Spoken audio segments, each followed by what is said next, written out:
Kun sagantaa BBC Afaan Oromooti. Nu waliin tura.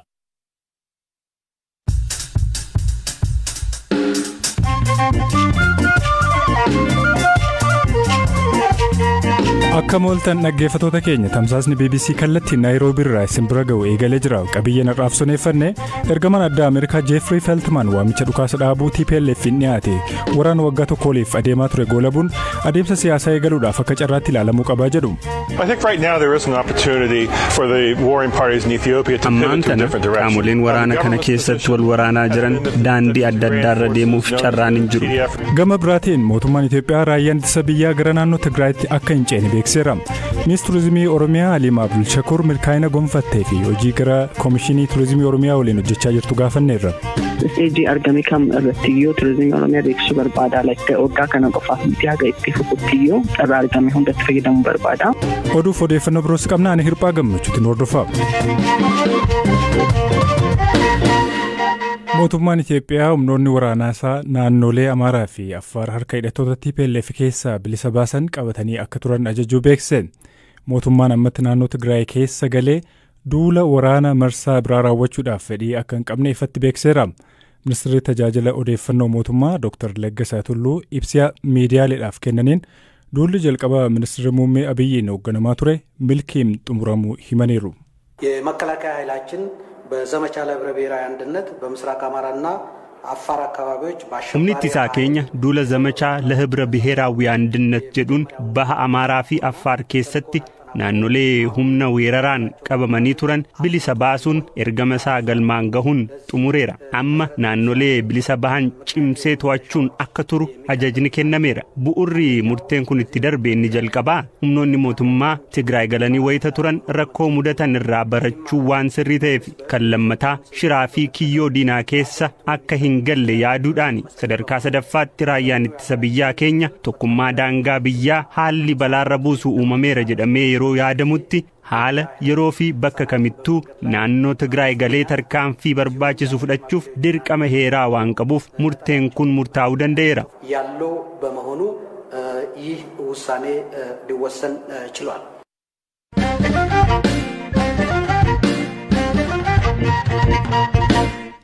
Gaanfa Afrikaatti ergamaan addaa Ameerikaa Jeffrey Feltman waamicha dhukaasa dhaabuu TPLF hordofee mootummaan Itoophiyaas waamicha kanaaf deebii malu akka kennu darbees mariin siyaasaa akka eegaluuf fedha mootummaa isaanii akka ta'e beeksisan.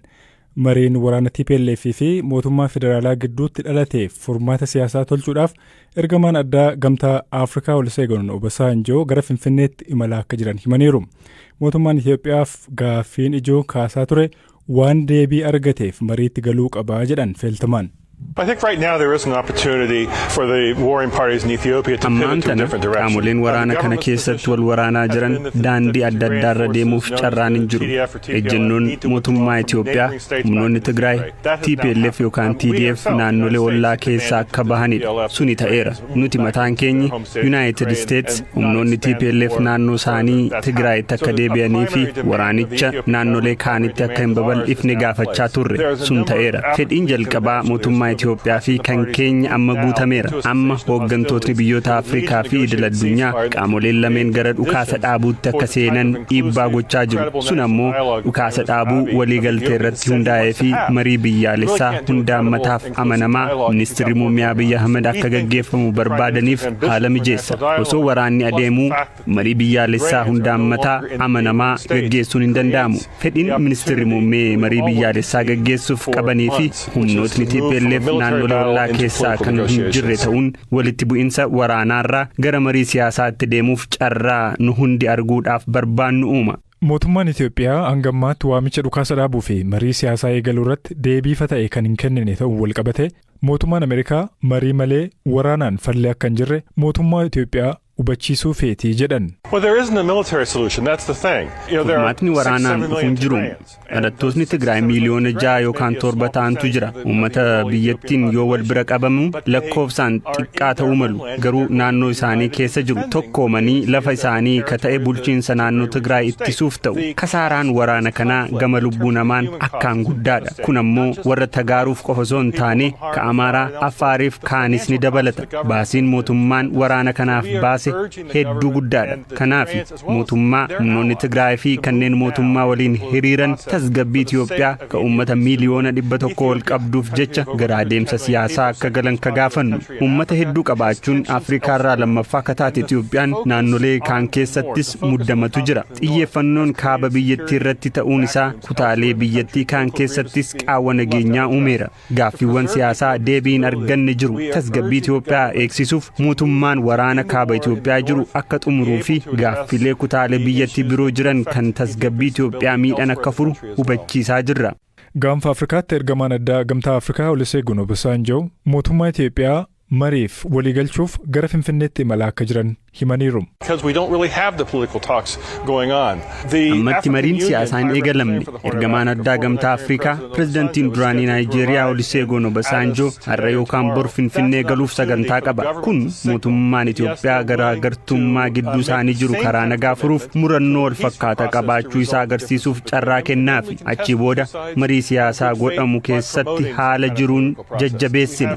Gama warra Tigraayin murannoo barreeffamaan barreessaa olaanaaf dhiyaate qabna. Amma gama mootummaan eegaa jirra. Ergamaan addaa gaanfa Afrikaa marii siyaasaa waliigaltee dhukaasa dhaabuun gahu akka eegalan hayyama kennuu eegna.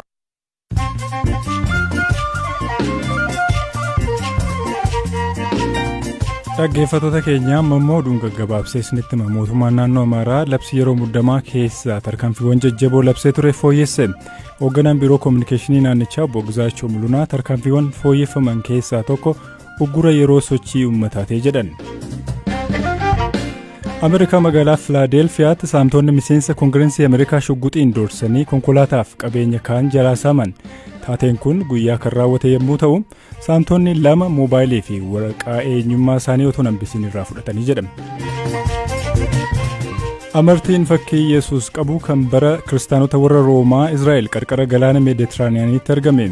Waajirri hambaalee Israa'el amartiin sun fakkii tiksee gaarii oolaa gateetti isaa irratti baatee jiruu fi albuuda magariisaan bocamee qaba jedhe.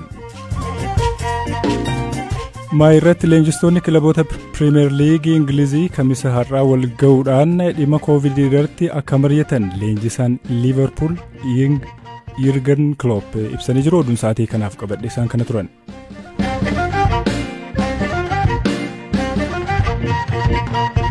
Gara qabiyyee sattaanutti yoo ceenu waggoota dhiyoonaas xiyyaaronni nama maleeyyii yookiin immoo diroononni dirree waraanaa keessatti hirmaachuudhaan madaala humnaa lolaa jijjiiraa akka jiran ogeeyyiin ni kaasu.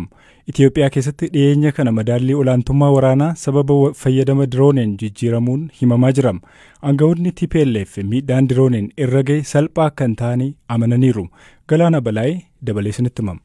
Waggoota dhiyoonaas xiyyaaronni nama malee balali'anii haliillaa raawwatan yookaan diroononni dirree waraanaa keessatti hirmaachuun madaala humna lolaa jijjiiraa akka jiran ogeeyyiin ni himu. Waraana waliin Itoophiyaa keessatti ji'oota 13f gaggeeffamaa jiru keessattis xiyyaaronni nama malee balali'anii haleellaa raawwatan tibba kana madaala waraanaa gara hidhattoota TPLF naanna'ee ture guutummaatti jijjiiruun mootummaan federaalaa olaantummaa akka argatu gargaaraniiru. Hoogganaan waraana hidhattoota TPLF ka'amma dura hoogganaa waraana raayyaa ittisa biyyaa Itoophiyaa turan Jeneraal Tsaadqaan Gabratinsaay gaafiif deebii BBC waliin taasisaniin tibba kana murtoo siyaasaa fudhannee naannolee Amaaraa fi Affaar keessaa baane yeroo jedhan dirooniin mootummaa Itoophiyaatiin hojiirra oole miidhaa salphaan taane irraan ga'uu himaniiru. Dhiyeessii deeggarsa waraanaa humnoota isaanii Maqaleerraa kiiloomeetiroota hedduu fagaatanii funyaan Finfinnee jala ga'anii turaniif dhiyeessuuf yaalii godhan diroononni fashalsu dubbataniiru.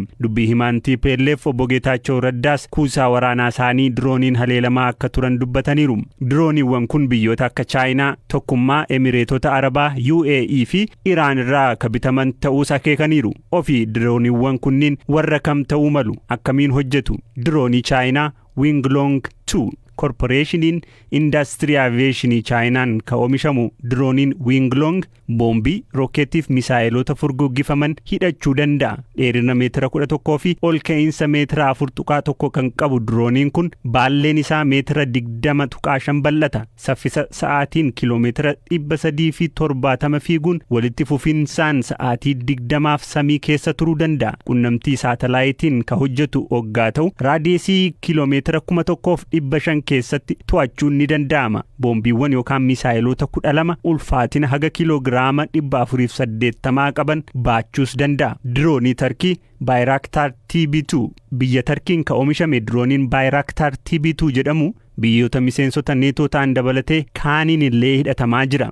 Diroonicha ka oomishe dhaabbanni Bayraktar Defense wayitaammaa diroononni isaa 160 ta'an Tarkii, Qatar, Ukraine fi Azerbaijan keessa hojiirra oolaa jiru jedha. Akkuma diroonii Chaayinaa Winglong 2 dirooniin Bayraktar TB2 illee ramaddii ol ka'iinsa giddu galeessaa tajaajila dheeraa keessa kan galoogaa ta'u basaasaa fi haleellaaf illee itti dhimma ba'u. Akka marsariitii dhaabbaticha irratti kaa'ametti boba'aa liitira 300 baachuu danda'a. Dirooniin kun ajaja namaatiin malee sirnuma ofiitiin lafaa ka'uu fi deebi'ee qubachuu ka danda'u hoggaa ta'u ol ka'iinsa tarkaanfii 18,000 haga 27 keessa ajaja fudhatee raawwata. Diroonichi boombii rokkeettii yookaan misaayila 4 hidhachuu danda'a. Dirooniin US fi Israa'elitti oomishaman kanneen Tarkiif Chaayinaan hojjetaman irra gatiin isaanii qaaliidha. Akka marsariitiin The Diplomat jedhutti oomishni Tarkii Bayraktar TB2 ka Itoophiyaan hidhatteetti jedhamee amanamu $1 miliyoona haga 2 hoggaa baasu ka Ameerikaa immoo miliyoona 30 ol akka bitu tilmaamama. Dabalataan ammoo meeshaaleen waraanaa xiyyaarota kanarratti fe'amanii dhukaafamanis gatiin isaanii qaaliidha.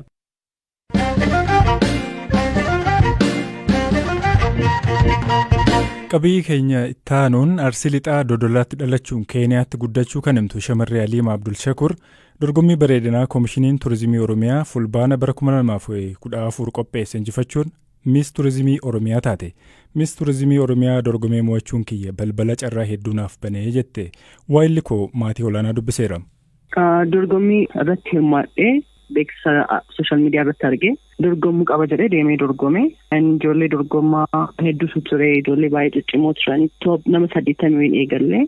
San keessaa nama top 20 kaafii sharaatan deemee dorgomnee eegas immoo namni kamiyyuu yeroo waa dorgomuuf deemu injifadhee deemame. Injifadhee deemee injifadhee jechuudha. Wanni hojjettu maali egaa taayitilii kana injifattee as? Sagantaa kana isa qopheesse Oromiyaa Turizim Koomishiniidha. Ambaasaadara isaanii waggaa tokkooti jechuudha. Kana jechuun hojii beeksisa isaaniitiin wal qabatee fi hojii Oromiyaa beeksisuu irratti hojjechaatiin jira. Oromiyaa Turizimii Koomishinii wajjin ta'uudhaan kan akka Afrikaa Fashion Reception biyyoota Afrikaa guutuurraa kan dhufan waa'ee faashinii irra wal qabatee turizimii irra wal qabatee akkasumas ammoo Afrikaan Celebrate kan torbaan tokkoof ture Finfinnee keessatti isarratti hirmaataatiin turre. Kabira ammoo Baalees deemaa turre, Dirreedaawaas deemaa turre, dhiyoo kana ammoo gaara Ereer deemneetiin turre. Iddoowwan hawwataa turizimii ta'an karaa saniin beeksisuutti jira jechuudha. Taarikuun amma beeksisa hojii gahee hojii ati argattee hojjechaa jirtudha jennee ilaalla. Gara jireenya dhuunfaa keetti yoo deebinee Miss Turizimii Oromiyaa ta'uu keetiin bu'aa kana argadheera carraan kun kana na uume waan jettu maali? Tokkoffaa akkuma beekamtiidha. Isiin ebaluu ka jedhu osoo hin taane haamileen namni sii kennu waan footstep tokko akka fuuldura deemtu si godha. Lammaffaa ammootu namoota wal barattaa bakka guddaa ooltaa neetworkii uumtutu waan guddaa ta'eetiin amala beekamtii caalaallee. Dorgomtee immoo injifachuun hiika akkamii qaba? Tarii waan kun baay'ee baratamaa waan hin taaneef naannoo keenyatti. Sirriidha. Waan tokko injifachuuf maaltu nama gargaara jedheetiin amana. Parsantii 50 waan hundaatu is confidence ofitti amanamummaa yoo jiraate namni kamiyyuu waan kamiyyuu godhuu hin danda'a. Lammaffaan ammootu hin danda'a eegajattee waan san gara hojiitti jijjiirudha. Karoorri kee gara fuulduraa maali? Gama turizimiitiin yookaan immoo Miss taatee dorgommii biraas ta'uu danda'a. Gama kanaan galmeen qabu tokkoffaa isteejii argame kam irrattiyyuu turizimii Oromiyaa beeksisuu barbaada. Waggaa kana qofaaf miti haga itti fufuttiyyuu carraa argame hundatti fayyadamuu barbaada. Kan lammataa ammoo kan adeemsaan waa yeroon fiduu wajjin laalleetiin deemnu jechuudha. Tole. Miss Turizimii Oromiyaa taatee erga filatamtee booda maatii keetirraa hiriyoota keetirraa ta'uu danda'a. Reakshinii akkamii argatte? Maal siin jedhan? Reakshinii gaariitu ture. Gama hundaaniyyuu maatiinis ta'ee uummatarraas ta'ee waan gaariitu ture. Maaliif yoo jette waan Oromiyaan qabdu beeksisuudha beezikalii hojiin kuni. Ani BSc Nursing waggaa afuraffaa barana eebbifama. Waluma dandeessaatuma deemuu jira. Sagantaa keenya irraa kanumaan goolabnaa Galaanaa Balaayee qophicha qopheesseera hirphaa gammachuu isiniifan dhiyeesse. Odeeffannoo dabalataa argachuuf gara marsariitii keenyaa deemuu dandeessanii waan nu caqastaniif galata guddaa qabdu. Iddoo nagaa bulaa.